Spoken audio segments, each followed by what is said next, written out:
નમસ્કાર, હું છું ઋષિકુમાર. આયુ લાઈફ પર આપ સૌનું સ્વાગત છે. મિત્રો, ઘણા સમયથી વૈદ્યો સાથેના સંવાદની શૃંખલા જે છે એ આપણે તૂટી ગઈ હતી. છેલ્લે આયુર્વેદિક લાઈફસ્ટાઈલ પ્રોગ્રામ કોરોના દરમિયાન આપણે ઘણા વૈદ્યો સાથે સ્વાસ્થ્ય સારું રાખવા માટે અને કોઈ બીમારીના ઉકેલ માટે પણ ઘણા સંવાદો કરેલા. હવે આજે વર્ષનો છેલ્લો દિવસ છે. 2024નું વર્ષ પૂર્ણ થઈ રહ્યું છે. અમે રેકોર્ડિંગ કરી રહ્યા છીએ ત્યારે, અને 2025નું વર્ષ શરૂ થવા જઈ રહ્યું છે. આ વિડીયો જ્યારે પબ્લિશ થશે તો એ નૂતન વર્ષ આવી ગયું હશે. તો એની સાથે જ આપણા દર્શકો માટે સ્વાસ્થ્ય સંવાદ નામની નવી શૃંખલા અમે શરૂ કરવા જઈ રહ્યા છીએ. અને આજે ભાવનગર ખાતે અથ આયુર્વેદ ક્લિનિક પર વૈદ્ય શ્રી કિશોરસિંહ ચુડાસમા સાહેબ સાથે આપણે સ્વાસ્થ્ય સંવાદની શૃંખલાનો આ પ્રથમ એપિસોડ રેકોર્ડ કરી રહ્યા છીએ. વૈદ્ય શ્રી કિશોરસિંહ ચુડાસમા ખૂબ જાણીતું નામ છે. આપ તો પરિચિત હશો. આગળના એમના ઘણા વિડીયો આપણી ચેનલ પર પબ્લિશ થયા છે, તમે જોયા હશે. ઘણા બધા દર્શક મિત્રોના ખૂબ જ મંતવ્યો, કમેન્ટ્સ પણ આવેલી, ખૂબ બધા પ્રશ્નો પણ આવેલા. તો ઘણા સમયથી અમે વિચાર કરતા હતા કે સાહેબનો સમય લઈ અને પછી એમની સાથે એક સંવાદનું આયોજન કરીએ. તો આજે એ સમય મળ્યો છે. તાપીબાઈ આયુર્વેદિક હોસ્પિટલની અંદર MD બાદ સર પ્રેક્ટિસ કરતા હતા, અને ત્યારબાદ નડિયાદ ખાતેની આયુર્વેદિક હોસ્પિટલમાં પણ એમણે 5 વર્ષ સુધી સેવા આપી. હવે અત્યારે નિવૃત્ત તો ન કહી શકાય, કેમ કે વૈદ્ય નિવૃત્ત નથી થઈ શકતા, પ્રવૃત્ત રહેવું પડે છે. અને એમની સેવા જે છે એ જ તે આપણને સ્વસ્થ અને સુખી રાખે છે. એટલે અહીંયા અત્યારે સાહેબ પ્રવૃત્ત છે, અને હવે આપણે સ્વસ્થ રહેવા માટે શું કરવું જોઈએ એ વિશેનું માર્ગદર્શન પણ આપણને આપશે. સર, અત્યારે ખૂબ નાની વયે ખૂબ ગંભીર બીમારીઓ આપણે જોઈ રહ્યા છીએ સમાજની અંદર, અને છેલ્લા કોરોના પછીના સમયની અંદર આપણે જોઈએ તો આપણે વિચારી પણ ન શકીએ એવી નાની ઉંમરના બાળકો એટેક, ડાયાબિટીસ વગેરે જે લાઇફસ્ટાઇલ ડિસઓર્ડર ડિસીઝીસ જે કહીએ છીએ આપણે, જીવનશૈલી વિકારના રોગો ઘરે ઘરે જોવા મળી રહ્યા છે. તો ખૂબ ગંભીર બાબત છે. શું આ વિકાસ જે છે આપણે કહીએ છીએ, આ જે જીવનશૈલી પરિવર્તન થઈ રહ્યું છે એ વિનાશ તરફ લઈ જઈ રહ્યો છે? આપણી ભૂલ ક્યાં છે? આપણે ક્યાં અટકવું જોઈએ? પીક પર પહોંચી ગયા છીએ કે હજી આનાથી ખરાબ સમય આપણે જોવાનો બાકી છે? એ વિશે થોડું માર્ગદર્શન આપશો. નમસ્તે ઋષિકુમાર. વર્ષના છેલ્લા દિવસે તમને એક શુભ વિચાર આવ્યો, અને સ્વાસ્થ્ય શૃંખલામાં તમે એક એવી પ્રવૃત્તિઓ લઈને આગળ વધી રહ્યા છો જેટલી ગંભીર છે, માનવ જાત આખીને આ અસર કરતી બાબત છે. એવું લાગી રહ્યું છે કે વિશ્વમાં કોરોના અને એ પછીની જે સ્થિતિઓ છે એ ઘણી ગંભીર છે. હું અહીંયા ક્લિનિકમાં આપણને પારાવાર દુઃખ થાય એવા કેસીસ જોઈ રહ્યો છું. હમણાં જ 22 વર્ષના એક દીકરાને બ્રેઇન હેમરેજ અને એક્સપાયર થયો. કેટલી ગંભીર બાબત. મને એવું લાગે છે કે જે લાઈફસ્ટાઈલ અને ખાસ કરીને જે આપણો ડાયટ, એટલો બધો મોટું પરિવર્તન થઈ રહ્યું છે, અને યંગ જનરેશન એને એટલું મહત્ત્વ આપી રહ્યું છે, અને વડીલો શાંતિથી બેઠા છે. જે જમવાની સમજણો ધરાવે છે એને કદાચ યંગ જનરેશન ટ્રેન્ડ ન હોવાને કારણે, અને જેને એ ફોલો કરે છે એવા લોકો જે પ્રકારના ડાયટ સજેસ્ટ કરે અને જે એડવર્ટાઇઝ આવી રહી છે એની એવડી મોટી અસરો છે કે આવા બ્રેઇન હેમરેજ, આમ ગણો ને તો લવણનો ઉપયોગ ખરેખર માત્ર સ્વાદ પૂરતો કરવાનો હોય. લવણમ અન્ન દ્રવ્ય રુચિકરાણામ શ્રેષ્ઠમ. મીઠું ના હોય તો આપણને સ્વાદ ના લાગે, પણ આપણે એને વધારે સ્વાદિષ્ટ બનાવવા માટે કંપનીઓ એમાં ઘણા મોટા ફેરફારો કરે છે. ચાઇના તો વિશેષ પ્રકારના સોલ્ટ પણ વાપરે છે, અને એટલું બધું વેચાણ છે. એટલે આ જે લવણ અને એ જ રીતે ખૂબ શુગર જઈ રહી છે, કોલ્ડ ડ્રિંક્સ એટલા બધા પીવાઈ રહ્યા છે, અને બ્રેડ અને એવા પ્રકારની જે વાનગીઓ, પિઝા અને જે આપણા સંસ્કારમાં જ નહોતા. મને આશ્ચર્ય થાય છે કે હોટેલ એ કદાચ શબ્દ જ નહોતો, આપણી ડિક્શનરીમાં. આપણા આશ્રમો હતા, કદાચ એક યાત્રાથી બીજી યાત્રા કરતા તો આપણે આશ્રમમાં રોકાતા અને એવડું મોટું નામ હોય કે આપણને એટલી પવિત્રતાથી જમાડતા અને આપણી યાત્રા સફળ રહેતી. હવે એ વસ્તુ રહી નથી. તો જે સ્વાસ્થ્યમાં સૌથી મહત્ત્વની બાબતો છે ને એ આહાર. એટલા માટે આ મુદ્દો હું લઈ રહ્યો છું કે ભગવાન ચરક પણ આ એટલું સ્પષ્ટ કહે છે કે સૃષ્ટિ આદિકાળમાં લોકો ખૂબ સુખી હતા અને માત્ર 100 નહીં હજારો વર્ષ જીવતા. ભગવાન ચરકે આ રેફરન્સ મૂક્યો છે અને એમાં એમણે જે પ્રકારના આહાર વિહારોની વાતો લખી છે એ લોકો જીવતા હતા. જ્યાંથી પ્રશ્ન ઊભો થયો એવું લખે છે કે કેટલાક સમય ગયા પછી સુખી સંપન્ન લોકોએ વધારે જમવાનું શરૂ કર્યું. એટલે પહેલી ગંભીર બાબત એ છે કે આહાર શરીર ટકાવવા માટે છે. આપણે દરેક બાબતોને ઇન્દ્રિયોના સુખ સાથે જોડ્યું. ગંભીર ભૂલ ત્યાં થઈ કે જમવામાં આપણે સુખ લેતા થયા. જ્યારે કોઈ પણ ઇન્દ્રિયોમાં આપણે સુખ લેતા થઈએ ત્યારે રોગ આવે. કદાચ નવી જનરેશનને મારો આ શબ્દ ગમે નહીં એવું બને. સુખ છે ને એ ધર્મ સાથે સંકળાયેલો છે. કારણ કે કોઈ સંજોગોમાં તમને ધર્મ વગર સુખ મળે જ નહીં. એવું લખે ભગવાન કે સુખમ ચ ન વિના ધર્મા તસ્માત ધર્મો પરો ભવેત. એટલે આપણે ત્યાં દૂધ પીતા તોય એને ઈશ્વરને એક ભાવ અર્પણ કરીને પીતા અને પ્રસાદ સ્વરૂપે લેતા. તમે પ્રસાદ શબ્દ બોલ્યા છો તો મને એમ લાગે છે કે ભગવાને એટલી બધી પવિત્રતાથી યજ્ઞમાં જેમ આપણે ઘી હોમીએ એટલી પવિત્ર થતી જમવાનું આપણે અગ્નિને હોમવું જોઈએ. આ અગ્નિ છે એ ખુદ કૃષ્ણ ભગવાન જ એમ લખે છે કે અહમ વૈશ્વાનરો ભૂતવા પ્રાણીનામ દેહમાશ્રિત પ્રાણ અપાન સમાયુક્તો પચ્ચામ્ય અન્નમ ચતુર્વિધમ. હું 4 પ્રકારના આહારને પચાવું છું. એમણે જે ભાવ વ્યક્ત કર્યો છે એ ઈશ્વરીય ભાવ છે. અગ્નિ જ ઐશ્વર્ય છે. મૂળભૂત તો આ સુશ્રુતનો જ શબ્દ છે. જાઠરો ભગવાન અગ્નિ ઈશ્વર અન્નસ્ય પાચક સૂક્ષ્મ્યાત રસાત આ દદાનો વિવેક તુમ નૈવ શક્ય તે. આવો શબ્દ લખ્યા પછી ભગવાનને આ જ શ્લોકને એક સરસ રીતે રજૂ કર્યો. ભગવાન એમ કહે છે કે ગીતામાં કે આ એકચ્યુઅલી મારી રચના નથી. વચ્ચે અપ્રગટ સ્વરૂપમાં હતો એટલે મેં ગીતાને અત્યારે પ્રગટ કરી છે. પણ એનો જે ભાવ છે આપણે અગ્નિને સમજવો પડશે.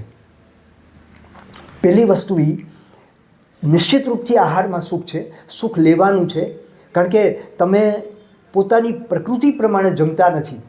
એક સરસ વાત ભગવાને લખી કે તમે જ્યારે કોઈ પણ પ્રવાહી લો કે કોઈ પણ ઠોસ ખોરાક જમો ત્યારે એક વસ્તુ બહુ જ ગંભીરતાથી યાદ રાખવાની છે કે એ ખોરાક આપણને અનુકૂળ હોવો જોઈએ. મને કહેતા એટલું દુઃખ થાય છે કે હવે લગભગ આપણે ઈચ્છે એવા ખોરાકો લેતા થઈ ગયા. એક જમાનો હતો કે જે પ્રદેશમાં જે વસ્તુઓ થતી ત્યાં એ લોકો એ વસ્તુઓ જમતા. બિલકુલ. તમે સાઉથમાં જાઓ તો કોકોનટ ઓઇલ વપરાય. બિલકુલ. અને ઉત્તરમાં જાઓ તો આજે સરસ્યું તેલ વપરાય છે. પણ જ્યાં સુધી આપણો વિચાર કરીએ તો આપણે ઘરે ઘરે તેલ જમવામાં આવતું નહીં, તલનું તેલ જમતા. આપણે વધારે શોખીન થયા અને જમવામાં આપણે તળેલી વસ્તુઓને પ્રિફર કરવા લાગ્યા. એટલે તળવું થોડુંક તલતેલમાં મુશ્કેલ હોય છે. એટલે સિંગતેલ આપણે ઘરે આવ્યું અને એ થોડુંક વધારે ગળ્યું છે. આપણે થોડાક ગળ્યું એટલું ગળ્યું, બીજું બધું બળ્યું, એવી એક જમવાની શોખીન પ્રજા છીએ. આમ બાબત સારી છે. જમવાનું મધુર રસ પ્રધાન જ હોવું જોઈએ. એટલે આપણે ત્યાં આપણી જે થાળી પીરસાતી, થાળી જ પીરસવાની વાત આવે છે એટલે મને એક શબ્દ યાદ આવે કે જે આજકાલ આપણી થાળીઓમાંથી લગભગ વિલુપ્ત થઈ ગયું છે અને એ વિશ્વનું સૌથી સુંદર અને સૌથી ટેસ્ટી જો કોઈ ફૂડ હોય તો એ ઘી છે. અને ઘી હવે હું નથી માનતો કે બહુ ઓછા કુટુંબો હશે કે જમતી વખતે ડાઇનિંગ ટેબલ ઉપર ઘી રાખતા હશે. આપણે ત્યાં એક વાટકીમાં ગરમ કરી અને ઘી રખાતું. પછી લાપસી હોય, દાળ ભાત હોય કે શાક હોય કે કોઈ પણ જમવાની વસ્તુમાં આપણે સ્નેહ નાખતા. આજે રિયલ સ્નેહ ઘટ્યો છે, જેને રિયલ સ્નેહ કહેવાય. આજે આપણે જે તેલ, ખાસ કરીને પામોલિન, એટલું ડેન્જરસ છે. આપણે કોઈ પણ સંજોગોમાં માર્કેટ ઉપર વિશ્વાસ રાખી શકીએ એમ નથી. બિલકુલ. કાલે જ એક મારા પેશન્ટ મને વાત કરતા હતા કે સાહેબ અમે કપાસિયાનું તેલ જમીએ છીએ અને ખબર જ નથી કે હવે B2 કપાસ આવી ગયા અને એટલા ઝેરથી ભરેલા એના કપાસિયા હોય છે કે, અને એ જ બીજનું તેલ આપણે જમીએ, એ જ કપાસિયા પાછા પશુઓને આપીએ અને એ બધું મિલ્ક થ્રુ, એ બ્રેસ્ટ થ્રુ, મિલ્ક થ્રુ આપણા આહારમાં આવે છે. એટલે આપણે પહેલો વિચાર એ કરવો પડશે કે એનું કારણ છે કે આહાર અન્નમ વૃત્તિકરાણામ શ્રેષ્ઠમ, તમને ટકાવી રાખે છે એ આહાર ટકાવે છે. જોકે ભગવાન ચરક જ્યારે વૃત્તિ શબ્દ મૂકે એનો અર્થ એ પણ થાય કે આહારથી જ મન પોષાય છે. એટલે આપણે નથી કહેતા કે આની વૃત્તિ બરોબર નથી, ત્યાં આપણે માનસિક ભાવ લઈએ છીએ.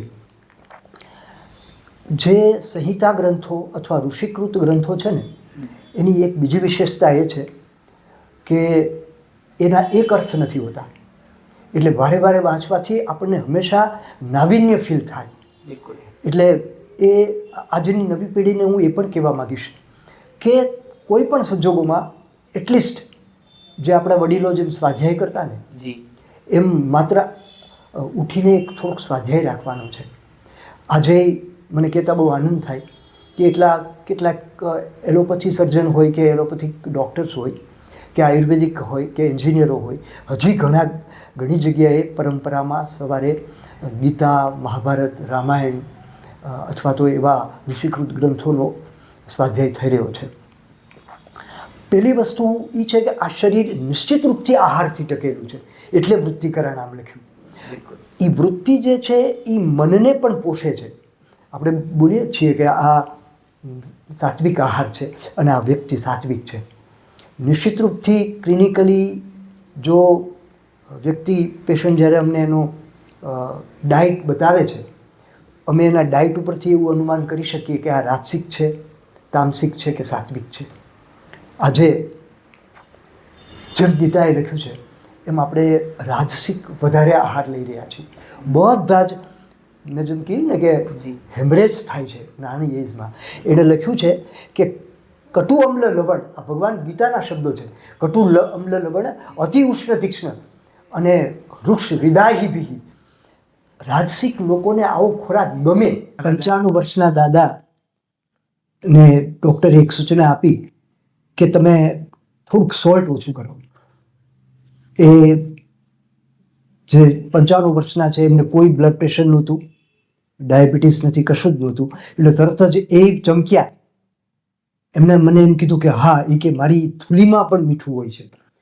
ભાલનો એક ખોરાક છે થૂલી. આજે વિજ્ઞાને મોટા કણની બહુ જ મોટો મહિમા બતાવ્યો છે. ધીરે ધીરે ગ્લુકોઝ એમાંથી એબ્ઝોર્બ થાય છે. મોટી કણથી ફાયદો મળ પણ ઇઝીલી બને છે.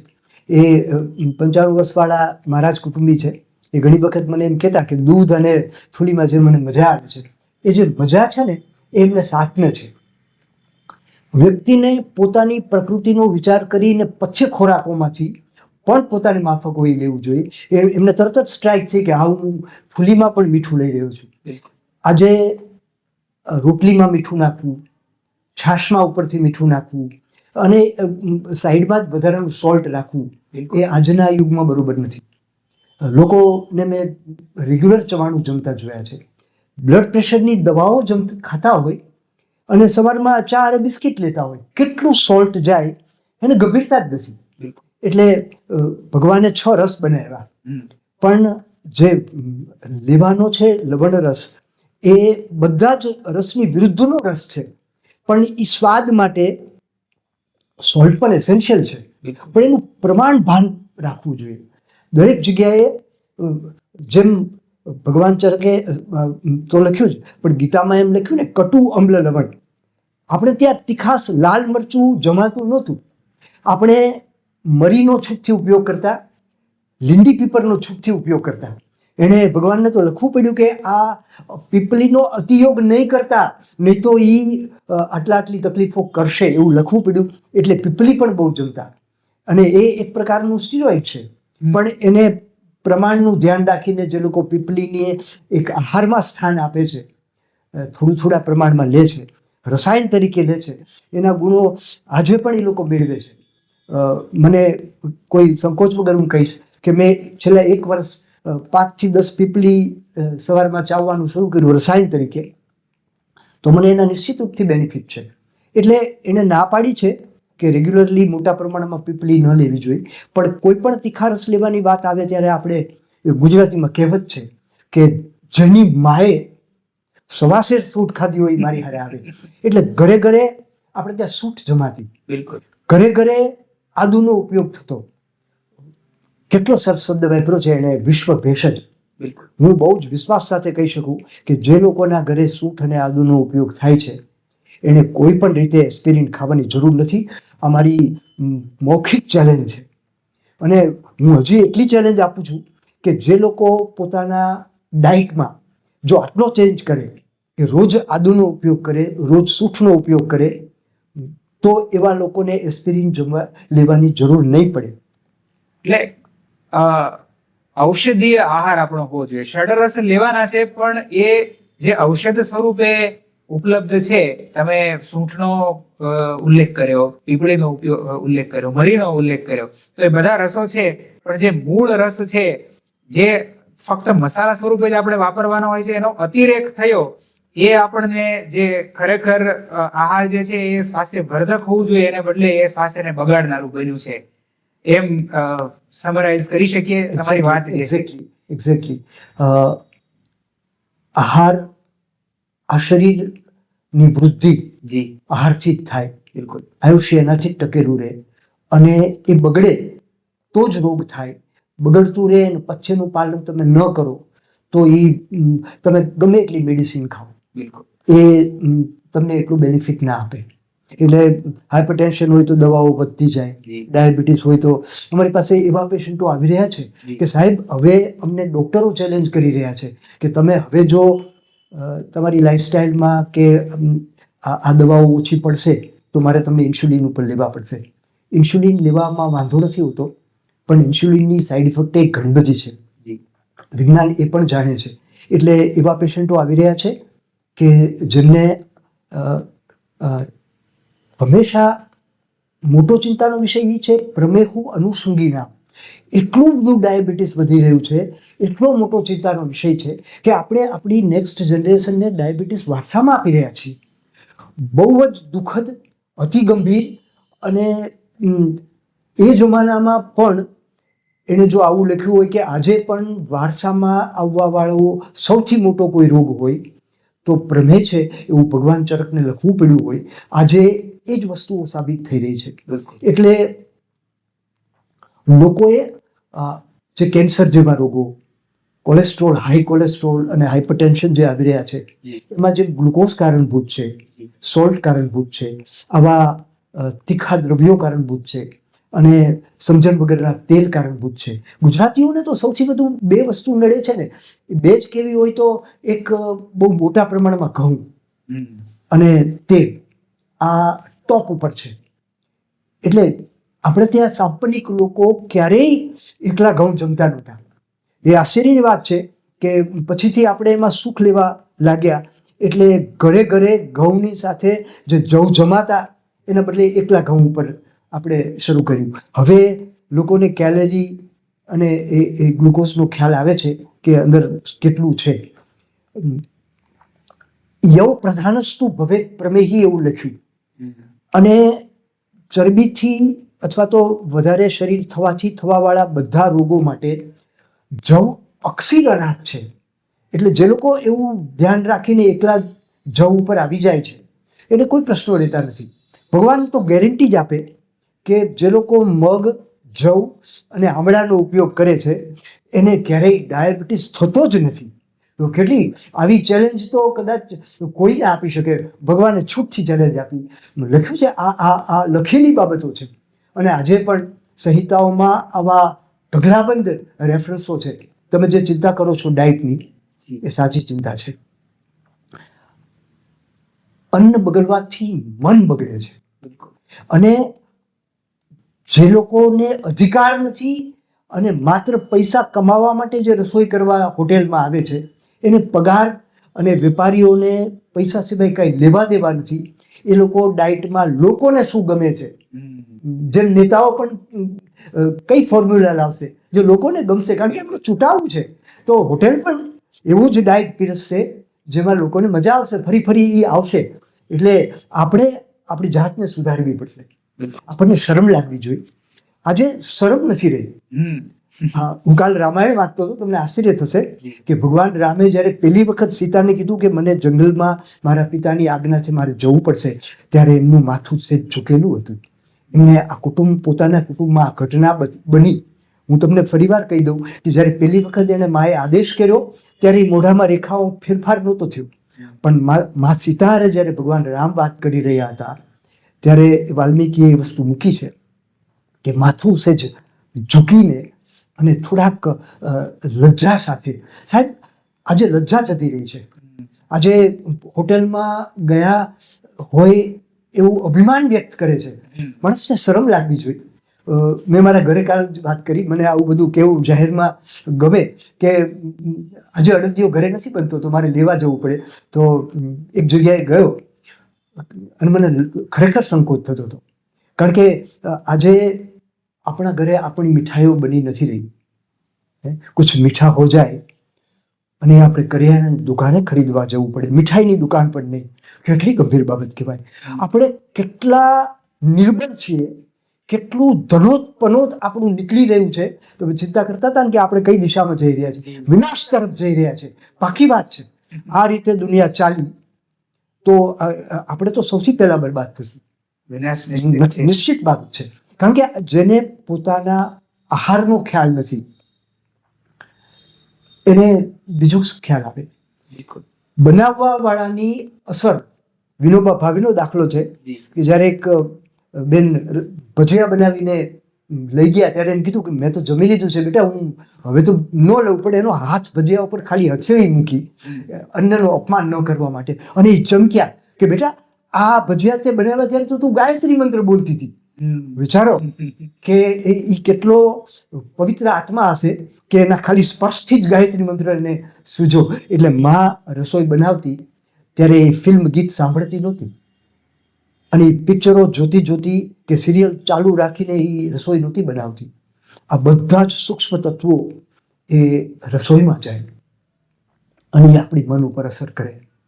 એટલે તમે જે વિષય લઈને આવ્યા છો, મનુષ્ય જાતિ આખી માટે લાગુ પડે છે કે આ જે અન્ન છે, જે આપણી વૃત્તિ મન બનાવે છે, આપણું શરીર બનાવે છે, એને બહુ જ ગંભીરતાથી લેવું પડશે. ભગવાન ગીતાનો પૂરો રેફરન્સ કહી દઉં. એણે લખ્યું કે આ પ્રકારનો આહાર જે કટુ અમ્લ લવણ ઉષ્ણ તીક્ષ્ણ વૃક્ષ અને વિદાહી અને બળતરા કરે એવો, એ જ ખોરાક જે લોકો જમે છે એ રાજસિક લોકો દુઃખ, શોક અને આમય, એ બહુ જ ગંભીર શબ્દો વાપર્યા છે. જે લોકો ગીતા જાણતા હશે એને ખબર હશે કે દુઃખ લખ્યા પછી પણ આમય શબ્દ લખ્યો છે. દુઃખ એટલે જ રોગ, પણ દુઃખથી અહીંયા એ બંધન કરતા છે. રાજસિક વ્યક્તિને ફરી જન્મ લેવો જ પડે એ આપણી સંસ્કૃતિ છે. માત્ર સાત્વિક લોકોની જ સંભાવનાઓ છે કે એ સંપરિક જન્મમાં અથવા તો મોક્ષ મેળવે. રાજસિકે તો મનુષ્ય જન્મ ચોક્કસ મળે પણ એ દુઃખથી ઘેરાયેલો રહેવાનો છે. તામસિકની તો કોઈ વાત જ નથી. જ્યારે આજે તામસિક હારો, મારો ભાઈનો દીકરો હમણાં અમેરિકા છે, એ કહેતો હતો કે એક મારા સ્ટુડન્ટના ઘરે ઉતર્યો હતો. એણે કીધું કે આ 7 દિવસ માટે તું આ ફૂડ લઈ જા, ઓવનમાં ગરમ કરીને પછી તું શાંતિથી દાળ શાક જમી શકીશ. આજે યુરોપમાં આવું ચાલી રહ્યું છે.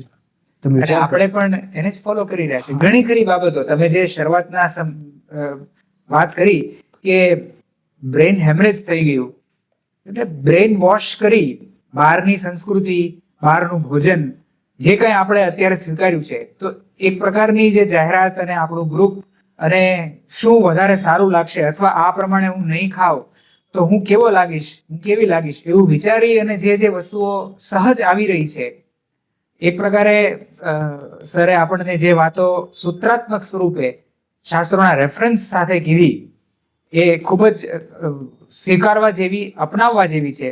માત્ર અભ્યાસ કરી લેવાથી નહીં, પરંતુ એને આપણે જો આચરણમાં પણ મૂકીશું તો આપણે આ વિનાશ તરફ જતા જે જઈ રહ્યો છે સમાજ, એને અટકાવી શકીશું. ઘણા બધા ઉપાયો પણ આપણને જણાવ્યા, પણ ખાસ કરીને કઈ એવી બાબતો જે છે જે આપણે સહજ અત્યારે જ તે શરૂ કરીએ, આપણે દર્શકોને અથવા સમાજને સ્વસ્થ રહેવા માટે એવી કઈ બાબતો, હવે આપણે 2025નું વર્ષ શરૂ થઈ રહ્યું છે તો લક્ષ્ય આપીએ, કયા આ 5 ફેરફારો આપણે કરીએ તો આપણે સહજ સ્વસ્થ રહી શકીએ? બહુ જ મોટી વાત કરી ઋષિભાઈએ. સ્વસ્થ વૃત્ત નામનો એક આખો વિષય, અને આયુર્વેદ એકચ્યુઅલી તો એનું પ્રયોજન જ 2 છે જી. કે સ્વસ્થ લોકો સ્વસ્થ રહે અને બીમાર લોકો હોય એને પાછા સ્વસ્થ બનાવે, એ અમારું પ્રયોજન છે. તમે આજના યુગ અનુરૂપ તમે 5 જ બાબતોની જ્યારે વાત કરો ત્યારે મને ચોક્કસ કહેવાનું મન થાય કે પહેલી બાબત કોઈ હોય તો આજના નવી જનરેશનને એ કહેવાની જરૂર છે કે પહેલાં તો વહેલા ઉઠવું. કારણ કે જ્યારે વ્યક્તિ સૂર્ય ઉગે પછી ઉઠે છે તો એ જે તામસિકતા આવે છે, અને તામસિકતાને કારણે એના જે નિર્ણયો હોય એ ઘણી તકલીફો આપે છે.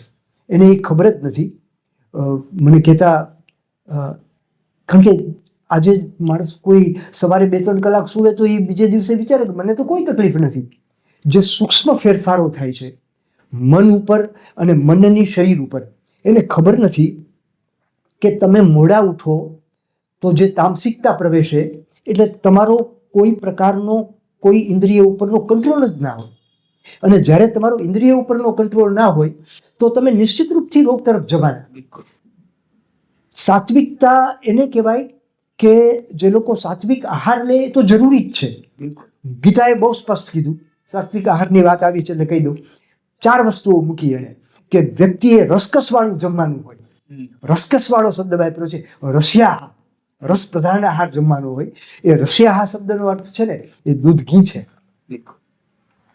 વિશ્વનો શ્રેષ્ઠ ડાયટ દૂધ ઘી છે. મને કહેતા શરમ લાગે છે કે આજના અમૂલવાળા યુગમાં આપણે દૂધની ભલામણ કેમ કરી શકીએ? ન કરી શકીએ. દૂધ તો સાહેબ શેડ કાઢવું જોઈએ, તમારે ઘરે આંગણે ગાય સોંપવી જોઈએ, નહીં તો એવી જગ્યાએથી મેળવો કે જે ગાય ચરતી હોય. આજે આપણે એનો વિચાર કરવો પડશે, ચોક્કસ કરવો પડશે. એટલે સારા દૂધ ઘી મેળવવા કે સારું અનાજ મેળવવું એ બહુ અઘરું છે. પહેલી વાત કે વહેલા ઉઠવું પડશે. શિયાળામાં આપણે કેવો મજાથી અડદિયો ખાઈએ છીએ, પણ વાંચો, જેણે અડદિયો લખ્યો છે ભગવાને જ ખુદે લખ્યું છે. અડદ આપણે હનુમાનને ચડાવીએ છીએ સાહેબ, એ શિયાળાનું સૌથી મોટો પાક છે. અને આપણે એટલા હજી તો ગંભીર છીએ કે ભલે માર્કેટનો અડદિયો ખાઈએ છીએ પણ માત્ર શિયાળા પૂરતું ખાઈએ છીએ કે પછી નથી જમતા. અડદિયો માત્ર શિયાળામાં જમવાની વસ્તુ છે. બાકીની ઋતુમાં અડદની દાળ જમાય છે. નિશ્ચિત રૂપથી દરેક ઘરે શનિવારે અડદની દાળ બનતી, એ આપણો ઉપક્રમ હતો. અને 2-3 વખતે ગરમ ફોતરાવાળી કાળી દાળ બને તો એમાં કશું ખોટું નથી. એ એટલું બધું રીચ ડાયટ છે. એટલે બીજો મારો સંદેશો એ છે કે આપણે જે જમીએ એ ગરમ જમીએ. એક તો વહેલા ઉઠીએ, અને જમવાના પ્રોટોકોલ એટલે વિધિવિધાન કહેવાય, બધા જ જાણે છે. એક બાજુ મોબાઈલ ચાલુ હોય, બીજી બાજુ એ જમતો હોય, તો એ બહુ જ અઘરી વસ્તુ છે. કે તન મના ભુંજિત એવો શબ્દ છે. જમતા હોય ત્યારે એકદમ નીરવ શાંતિ જોઈએ. ડાઇનિંગ અને લિવિંગ એ આજકાલ એવી ફેશન હોય કે કિચન કમ લિવિંગ બનાવે. એટલે અહીંયા મહેમાનો બેઠા હોય અથવા તો બીજા ગેસ્ટ હોય ને આપણે અહીંયા જમતા હોય એટલે ડિસ્ટર્બ થતા રહીએ. એકાંતમાં જમવાનું હોય. કણકનો સ્વાદ લઈને જમીએ તો એ રુચિકર વધારે બને. તમે જે શબ્દ વાપર્યો એ પ્રમાણે. એ વ્યક્તિ જેમ આપણા ગાંધીજી કહેતા કે આ એક કોળિયો 32 વખત ચાવવો જોઈએ. એ ચાવવાથી, અમે જ્યારે પોંક ખાતા ને ભાલમાં ઘઉંનો પોંક, આ સિઝન આવશે હમણાં, ત્યારે એ અમારા વડીલો અમને શીખવતા કે તમે ઓળાનો પોંક જમતા હોય કે ઘઉંનો, શાંતિથી ચાવશો એટલો મીઠો લાગશે. એ બિલકુલ સાચી વાત છે. આજે એ જમવા એટલી ઉતાવળથી બેસશે અને જમવાના એકેય પ્રોટોકોલ નિભાવે. એટલે આયુર્વેદ તમે જે 5 વસ્તુની વાત કરો છો, પહેલી વસ્તુ તો વહેલા ઉઠવું પડશે. બિલકુલ. વહેલા ઉઠશે તો ઓટોમેટિક વહેલા સૂશે. બીજી જે વસ્તુ આચાર ભૂલાઈ ગયો છે, એ આચાર આપણે પાછો લાવવો પડશે. મારે દરેક પેશન્ટને એમ કહેવું પડે કે ભાઈ, યંગ છોકરાઓને હું કહું, નાના બાળકોને કહું કે પહેલું કામ એ કર કે તું તારા માતા પિતાને પગે લાગ. મારા પહેલા શબ્દો આ હોય, કારણ કે રોગોનું મૂળ ત્યાં છે. આપણે આચાર ભૂલી ગયા. મેં એક રેફરન્સ આપ્યો હતો આની પહેલા પણ કે when character is lost everything is lost. લોકો કેરેક્ટરને સમજે છે એ એટલા અર્થમાં નથી. તમે ઉઠીને મા બાપને પ્રણામ કરો અને સૂતી વખતે એને પગે લાગીને આશીર્વાદ મેળવો. સાહેબ, વિશ્વની કોઈ તકલીફ એને દુઃખી ના કરી શકે. એટલે શીખવા જેવી કોઈ બાબત હોય તો એ સદાચાર છે, જે આપણા લોહીમાં છે, આપણા સંસ્કારોમાં છે. આપણે થોડું ઘણું ભૂલી રહ્યા છીએ. સંધ્યાનો સમય સંધ્યા સમય છે. એટલે આહારની તો બાબત છે જ. વ્યક્તિ એક જ વખત જમશે ને એ ક્યારેય બીમાર નહીં પડે. એણે એવું લખ્યું છે કે એક કાલ ભોજન સુખ પરિણામ કરાણા. તમારે ખરેખર પરિણામ સુખકારી જોતું છે. જમ્યા પછીનું પરિણામ તો ભગવાને લખ્યું કે એક વખત જમો. પણ એને ખબર હતી કે એ કોમન નથી, કારણ કે જે લોકોના શાકની તીક્ષ્ણ હોય, ભીમ જેવા હોય, એ લોકોને કમસે કમ 2 વારની છૂટ આપવી જોઈએ. એટલે એમણે જમવા માટે બીજું સૂત્ર આપ્યું કે પ્રાતઃ અને સાયં તમે 2 વખત જમી શકો. નાસ્તાની કોઈ ભલામણ નથી. મોડું બપોરે જમતા હોય તો અચૂક નાસ્તો કરવો જોઈએ. એને પ્રાતઃ રાશ પણ કહી શકાય. પણ બની શકે તો સવારે પ્રવાહી લેવાનું હોય. આહાર એક બાબત છે, વિહાર બીજી બાબત છે, ચેષ્ટા ત્રીજી બાબત છે. એટલે જે લોકો આહાર, આચાર અને ચેષ્ટામાં ધ્યાન રાખે છે, બરોબર ને, જેમ આ ચેષ્ટા મારે એટલે બોલવી પડી કારણ કે હું ખરેખર તો એ વ્યાયામ તરફ જઈ રહ્યો છું. આપણને કોઈ અધિકાર નથી. શિયાળામાં વ્યાયામ કરીને અડદીઓ જમવાની ભલામણ છે. આપ ચરક ઉઠાવો, શુદ્ધ વાંચો તો ઋતુચર્યામાં ખબર પડે કે શિયાળામાં એને વહેલું જમવાની ચોક્કસ ભલામણ કરી, સ્નેહવાળું જમવાની ચોક્કસ ભલામણ કરી. પણ તમારે તો પણ અભિયંગ કરી, સરસ મજાના ગરમ પાણીથી સ્નાન કરી, થોડુંક વ્યાયામ કરી અને પછી તમારો સરસ મજાનું વહેલા જમવાનું છે, સરસ મજાનું જમવાનું છે. ઘરે ઘરે મેથી પાક ને એ બધું બનતું. પણ પહેલી વસ્તુ છે કે આપણે જે ભૂલી ગયા છીએ, આ ટેસ્ટમાં જે રીતે ગઈકાલે આપણે હાર્યા ને, આપણને શરમ લાગે કે સાહેબ એટલા બધા હારી જાય એવી સ્થિતિઓ નહોતી કે આપણે એક ટેસ્ટ ડ્રો પણ ન ખીચી શકીએ. એમના છેલ્લા ખેલાડીઓ 100 દડા રમી શકતા હોય તો આપણે નો ખેલાડી રમી શકે. પણ આપણી આ રાજસિક ડાયટ, આપણો ત્યાંનો પણ ડાયટ બરોબર નહીં હોય અને જે વધારે પડતી IPL અને વધારે જે 2020 રમીએ છીએ ને એનું પરિણામ છે આપણે બધી જ પ્રકારના ખેલાડીઓ ઊભા કરવા પડશે. બધી જ તાકાત છે આ દેશમાં. હજી આ દેશ હજારો બાબતોમાં આપણે આગળ છીએ. મૂળ વાત તમારી જે સ્વસ્થ રહેવા માટેની 5 બાબત હતી, એમાં 5 વસ્તુનો જ્યાં સુધી વિચાર કરવાનો છે, જેમ મેં આહાર, વિહાર અને ચેષ્ટાઓ કીધી, એ 3 બાબતોની સાથે આપણે આચારો જોડી દેવા જોઈએ અને આધ્યાત્મિકતા જોડવી પડશે. જ્યાં સુધી આપણે આખું લગભગ આપણો દેશ થોડીક નાસ્તિકતા તરફ પ્રગતિ કરી રહ્યો છે. અધોગતિ કહેવાય એને, પ્રગતિ ના કહેવાય. આપણે કોઈ પણ પ્રકારના ઈશ્વરીય ભાવ ધીરે ધીરે અનુભવવાનું, કારણ કે જ્યાં જ્યાં સાયન્સ આવશે ત્યાં ત્યાં એ આત્માને નહીં સ્વીકારે, એ કદાચ મનને એક જુદી રીતે સ્વીકારશે. ઇન્દ્રિયોને તો એ સ્વીકારવાનું નથી. આયુર્વેદનું આખું શારીર સ્થાન આ વસ્તુ ઉપર નિર્ભર છે. તમે જ્યારે સ્વસ્થની વાત કરો ત્યારે આયુર્વેદ પણ સ્વસ્થની વાત કરે ત્યારે એ પ્રસાદશ્ચ ઇન્દ્રિયો અર્થાના એમ કે તમારા 5 ઇન્દ્રિય અને એના વિષયો પ્રસન્ન હોવા જોઈએ. પ્રસન્નતા અનુભવી જોઈએ તમારી. એ ક્યારે અનુભવી શકે? એણે એમ પણ લખ્યું કે એ તમારા ધાતુઓ છે ને એ પ્રકૃતિસ્થ રહેવી જોઈએ. એટલે કદાચ એક જ બાબત, તમે તો 5 કીધી, હું એમાંથી હજી એક જ વસ્તુ તમને, તમારો બહુ જ હૃદયથી પ્રશ્ન છે, એમણે તો 5 વસ્તુ કીધી. મેં હમણાં એક વિદ્યાર્થીને સવાલ કર્યો હતો. એક NSS કેમ્પમાં મારું એક લેક્ચર હતું. મેં વિદ્યાર્થીને પૂછ્યું, જવાબ વિદ્યાર્થી પાસેથી આવ્યો, પરફેક્ટ જવાબ આવ્યો. મેં કીધું કે એવું તો શું કરીએ તો આપણે સાજા રહીએ? એણે કીધું કે સાહેબ યોગ. પરફેક્ટ જવાબ આપ્યો. અષ્ટાંગ હૃદયકાર ઋષિ વાઘભટ્ટે એવું લખ્યું, સમ્યક યોગસ્થ વિજ્ઞેયો રોગ આરોગ્ય કારણ.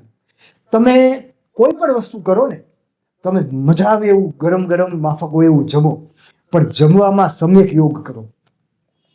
આજે આ જનરેશનને એ પણ કહેવું પડશે કે તમારે વ્યાયામનો પણ સમ્યક યોગ કરવો જોઈએ. તમે જમીને વ્યાયામ કરવા જાઓ, તમે જમીને સ્નાન કરો, વિધિ વિધાનોની જ ખબર નથી.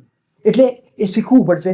માત્ર સમ્યક યોગ, તમારો જે 5 વાળો જવાબ છે ને, એને હું એક જ શબ્દમાં ફેરવી નાખું તો ભગવાને પણ આવું લખ્યું ગીતામાં જે શબ્દ લખ્યું છે યુક્ત આહાર વિહારાભ્યામ, ત્યાં પણ યોગો ભવતી દુઃખ હા એવો શબ્દ વાપર્યો.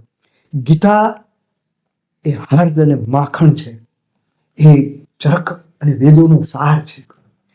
માથે મૂકીને અમથા સાયન્ટિસ્ટો અને ઋષિઓ નાચ્યા નથી, એમને એમ નાચ્યા નથી. એ હું એમ કહું છું કે આ ચરક સંહિતા એ હજારો ગીતાનો નિચોડ છે, અને એમાંથી જ એક નિચોડ ભગવાન કૃષ્ણે આપણી સામે મૂક્યો છે, અને એમનું છેલ્લું સૂત્ર છે યોગો ભવતી દુઃખ હા. જ્યારે તમે કોઈ પણ ઇન્દ્રિયના વિષયોનો સમ્યક યોગ ના કરો, યુક્તિપૂર્વક બ્રહ્મચર્યનું પાલન એ સમ્યક યોગ છે. 3 જ વસ્તુઓ છે, 5ને કહેવાની જરૂર નથી. એણે લખ્યું કે આ શરીરને જે ટકાવવા વાળી બાબત છે, મુખ્ય તો દોષો છે, વાયુ પિત્ત કફ, જેના ઉપર આ શરીર ટકેલું છે, મુખ્ય ધાતુઓ છે, પણ જે એને વધારાનો સપોર્ટ આપી રહ્યું છે એ આહાર, નિદ્રા અને બ્રહ્મચર્ય છે. આ 3 વસ્તુઓનું બરોબર ધ્યાન રાખવું જોઈએ. એ આહાર નિદ્રાની સાથે સાથે એને બ્રહ્મચર્ય મૂક્યું છે, એ યુક્તિયુક્ત શબ્દ વાપર્યો છે. એટલે જ્યારે બ્રહ્મચર્યનો સમ્યક યોગ થાય, જ્યારે નિદ્રાનો સમ્યક યોગ થાય, જ્યારે આહારનો સમ્યક યોગ થાય, તો એ બીમાર પડવાની કોઈ સંભાવના જ નથી. તમને રામાયણમાં કોઈ બીમાર ચારિત્રનું વર્ણન છે? ઈવન રાવણ એના મદાલયમાં જે પ્રકારના એ વૃત્તિઓ ધરાવતો હતો અને જે પ્રકારના એનું કિચન હતું, એ બીમાર નહોતો. ભગવાન રામની તો વાત જ નથી. 14 વર્ષમાં એક પણ ઘટના વાલ્મીકે લખી છે કે એ બીમાર પડ્યા? એટલે અને ઇવન મહાભારતમાં પણ બહુ મોટી બીમારીઓના વર્ણન નથી. એટલે એ આપણી પરંપરા જ નથી. બીમાર થવું એ તો શરમજનક ઘટના છે. માણસને લજ્જા આવી જોઈએ કે હું બીમાર છું, એટલે શરમ અને સંકોચ અનુભવવો જોઈએ. એને બદલે મારે ખબર પૂછવા નથી આવ્યા એવો ભાવ ધરાવતા હોય. એટલે મેં તમારો આ 5 વસ્તુને મેં સૂત્રરૂપમાં આપી. તમને હૃદયમાં બહુ સારી વસ્તુઓ સૂઝે છે કે જે તમે 5 ઇન્દ્રિયોના વિષયો જો સમ્યક યોગ એને ધરાવશો તો તમે ક્યારેય બીમાર નહીં પડો. આપણા માટે જ આ સૃષ્ટિ છે જોવાની, પણ મોબાઈલનું સુખ તમે અતિ સૂક્ષ્મ વસ્તુઓને વારે જોશો તો તમારી આંખ બગડશે કે નહીં? વારે કાનમાં તમે ઇન્સ્ટ્રુમેન્ટ લગાવી અને સાંભળ્યા કરશો તો તમારી કર્ણેન્દ્રિય વહેલી થાકી નહીં જાય? તમે સ્વાદ લીધા કરશો તો તમે રોગોનો ભોગ નહીં બનો? સાહેબ, એણે લખ્યું કે આ સૃષ્ટિના દુઃખનું એક કારણ, તમે સુખનું એક કારણ મેં પહેલાં જણાવ્યું કે સુખનું એક કારણ સમ્યક યોગ છે, ઇન્દ્રિયોનો સમ્યક યોગ છે. દુઃખનું એક જ કારણ કેવું હોય તો ભગવાન એ પણ લખે, અને ભગવાને લખ્યું કે લોલ્યમ ક્લેશ કારણ. ઇન્દ્રિયોનો સમ્યક યોગ છે એ તમને સાજા રાખે, અને ઇન્દ્રિયોનો જે લોલુપતા છે એ તમને રોગ કરે. એટલે લખ્યું કે ક્લેશનું એક જ કારણ છે. આખો ગીતાનો સાર કેવો હોય તો એમ કહી શકાય કે ન શ્રીયમ અભિલેષે, બીજા કોઈની સંપત્તિનો લઈ લેવાનો વિચાર પણ ન કરવો. એટલે પછી એ સ્ત્રીઓ બાબત હોય કે કોઈ પણ બાબત હોય કે આ ગાડી મારે હોય તો કેવું સારું, હા એના માટે મહેનત ચોક્કસ કરવાની છે, પણ એવો ભાવ નથી રાખવાનો. એક નવીન ડૉક્ટર જ્યારે આવીને વિચારે કે મારા ક્લિનિક બહારે મર્સિડીઝ પડી હોવી જોઈએ, તો એણે એટલી લોલુપતાથી ખરાબ રીતે કમાવવું પડશે. આજે આ કમાવા માટેની વિદ્યા નથી આયુર્વેદ કે એલોપેથી, એ તો પુણ્ય કમાવાની વસ્તુ છે. માણસે એ વિચાર કરવો જોઈએ કે હું આજે લોકોને સાજા કરવા માટે બેઠો છું, તો પેશન્ટની લોલુપતા ઘટાડવાની છે. તમારામાં જે લોલુપતા હશે તો, કારણ કે હું અહીંયા જોઉં છું કે પેશન્ટનો એક જ ભાવ હોય છે કે સાહેબ કેટલા રૂપિયા આપવાના છે.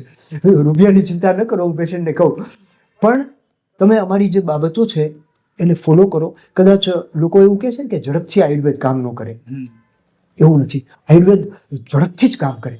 જેની પાસે પંચકર્મો છે, આપણે નિશ્ચિત રૂપથી દોષોને બહાર કાઢતા વડીલોને આપણા દોષની ખબર હોય, આશીર્વાદ મૂકતી વખતે બેટા હવે ગુસ્સો ન કરતો, એટલું એ બોલે ને એટલું ઘણું થઈ પડે. તો સાજા રહેવા માટે તમારો જે સવાલ હતો કે કઈ 5 બાબતો, આપણે એને સૂત્ર રૂપમાં લીધું, એનાથી સૂક્ષ્મ કરી દીધું. સરે સૂત્ર રૂપે આપણને ઘણી બધી બાબતો સમજાવી, આપણી જીવનમાં આચરણમાં શું મૂકવું જોઈએ એ પણ વિશેષ શાસ્ત્રોના સૂત્રો અને શ્લોકના સંદર્ભની સાથે સમજાવ્યું. મિત્રો, સરની સાથે તો સંવાદ શરૂ કરીએ તો એ સંવાદ અનંત ચાલી શકે, કેમ કે એટલા બધા અનુભવમાંથી એટલા બધા દર્દીઓને જોયા છે, નજીકથી જોયા છે, અને ઘણા બધા એમના અનુભવના સંદર્ભો પણ આપ્યા. તો મિત્રો, જે એમણે વાત કરી કે આપણે સતત વિડીયો જોયા કરશું, સતત કંઈક સાંભળ્યા કરશું. હવે ઓનલાઈન ઘણું બધું કન્ટેન્ટ અવેલેબલ થઈ રહ્યું છે, ઉપલબ્ધ થઈ રહ્યું છે. તો અમારો પ્રયત્ન પણ એવો જ રહેશે કે કંઈક એવી સાત્વિક સામગ્રી જે છે એ આપણે લોકો સુધી પહોંચાડીએ. તો એમાંથી લોકો જે કંઈ અત્યારે વિનાશ તરફ જઈ રહ્યા છે એના બદલે આપણે સાચા વિકાસ તરફ આવીએ, આપણે સ્વાસ્થ્યને જાળવી શકીએ, સ્વાસ્થ્યને સમૃદ્ધ બનાવીએ. મિત્રો, દર્શક મિત્રોને એક વિનંતી કરીશ કે આજનો સંવાદ આપને કેવો લાગ્યો એનો પ્રતિભાવ આપશો. આપના કોઈ પ્રશ્નો હોય તો એ પણ અમને કમેન્ટમાં જણાવશો. સંવાદને વધુ લાંબો આજે નથી કરતા, પણ આગળ પણ ફરી આપણે સાહેબ સાથે સંવાદ કરતા રહીશું. આ સાથે જ આજનો આ સંવાદ પૂર્ણ કરીએ છીએ. નમસ્કાર. નમસ્કાર Rishikumar, thank you very much.